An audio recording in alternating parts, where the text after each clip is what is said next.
आज हर कोई किसी न किसी चीज या व्यक्ति के सामने आत्मसमर्पण करता है। यदि परमेश्वर के सामने नहीं तो दूसरों की राय या एक्सपेक्टेशंस, धन, पैसे, आक्रोश, भय, अभिमान, वासना या अहंकार।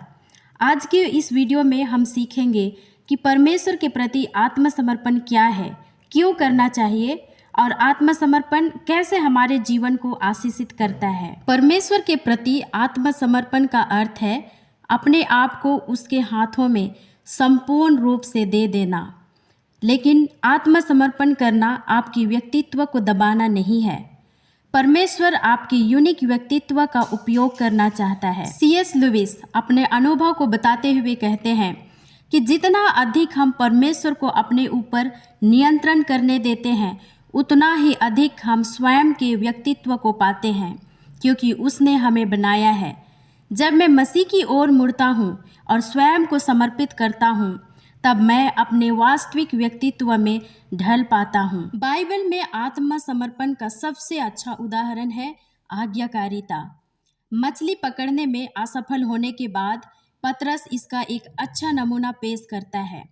जब यीशु ने उसे फिर से प्रयास करने के लिए कहा, तब पतरस कहते हैं, स्वामी, हमने पूरी रात कड़ी मेहनत की है और कुछ भी नहीं पकड़ा, तो भी क्योंकि आप कहते हैं, इसलिए मैं फिर से जाल डालता हूँ। इस प्रकार समर्पित लोग परमेश्वर के वचन का पालन करते हैं, भले ही उसका कोई मतलब ना हो।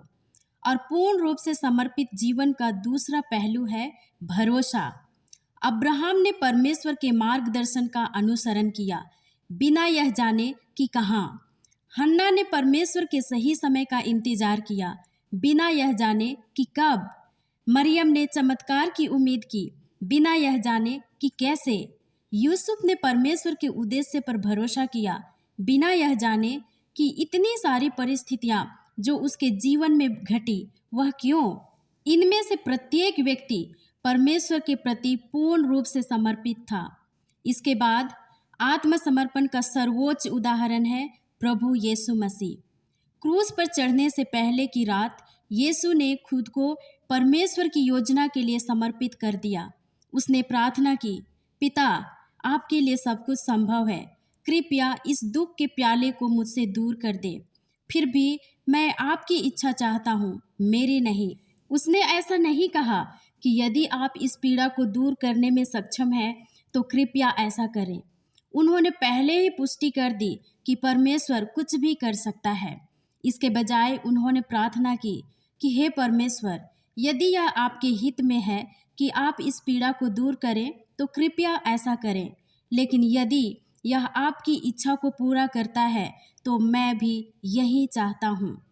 ठीक इसी प्रकार मसीही जीवन में सच्चा समर्पण कहता है, हे पिता, अगर यह समस्या, दर्द, बीमारी या परिस्थिति मेरे या किसी और के जीवन में आपके उद्देश्य और महिमा को पूरा करने के लिए जरूरी है, तो कृपया इसे दूर ना करें। याद रखें, परिपक्वता का यह स्तर आसानी से नहीं आता। हमारे मामले में ये हमारे आत्म केंद्रित स्वभाव के खिलाफ एक तीव्र युद्ध है।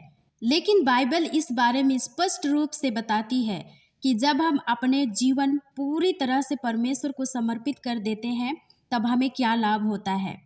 पहला, हम शांति का अनुभव करते हैं। आयोग 22:21 कहता है, उससे मेल मिलाप कर, तब तुझे शांति मिलेगी और इससे तेरी भलाई होगी। दूसरा, हम स्वतंत्रता का अनुभव करते हैं।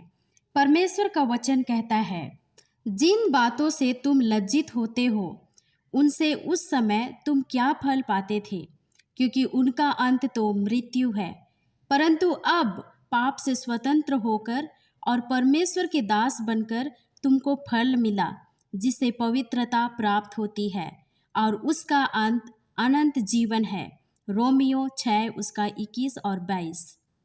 तीसरा, आप अपने जीवन में परमेश्वर की शक्ति का अनुभव करते हैं।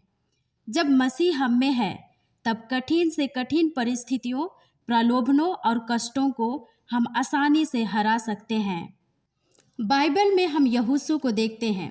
जब उसने अपने जीवन की सबसे बड़ी लड़ाई के करीब पहुंचा, परमेश्वर के सामने वह झुक गया अपनी सारी योजनाओं को परमेश्वर को समर्पित कर दिया। फलस्वरूप उसने अद्भुत जीत हासिल की।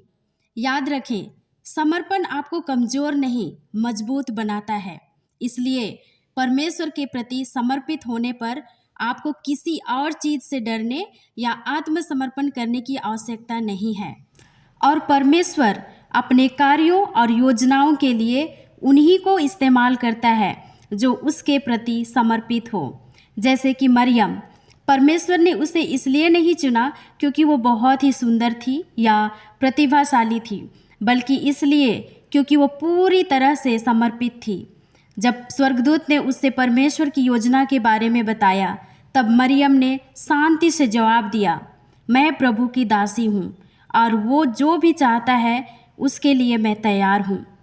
प्रिय दोस्तों, आज इस वीडियो के माध्यम से हम यही सीखते हैं कि परमेश्वर के हाथों में समर्पित जीवन से अधिक शक्तिशाली और कुछ भी नहीं है। इसलिए अपने आप को पूरी तरह से परमेश्वर को सौंप दें।